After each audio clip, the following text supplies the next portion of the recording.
मुंबईला भास्करराव आपल्याला मोठं करायचं आहे, मुंबई आपल्याला रस्ते चांगले करतोय, आपण सुशोभित करतोय, सगळ्या गोष्टी आहेत. याला मी आपल्याला एवढं सांगतो, मुख्यमंत्री मी झाल्यानंतर मी आणि देवेंद्रजींनी चेहलला बोलवलं. चेहलला बोलवल्यानंतर मी सांगितलं, हे जे रस्ते आहेत हे दर पावसाळ्यामध्ये खड्ड्यांमध्ये प्रवास का करावा लागतो, का तुम्ही काँक्रीटचे रस्ते करत नाही? तर चेहल म्हणाले, दरवर्षी आम्ही 50 किलोमीटर करतो. बोलो 50 किलोमीटर दरवर्षी करण्याचा काही नियम आहे का?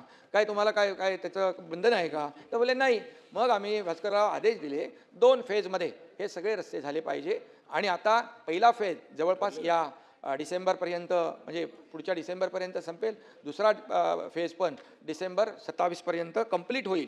आणि आता जे 31 मे नंतर रस्त्याची कामं बंद केलीत आणि ती रस्ते जे सेफ स्टेजला आणून ठेवण्याचा देखील आदेश दिले. आपण कुठेही अपघात होऊ नये, खड्ड्यामुळे लोकांना त्रास होऊ नये, हे सगळी आपण काळजी घेतलेली आहे.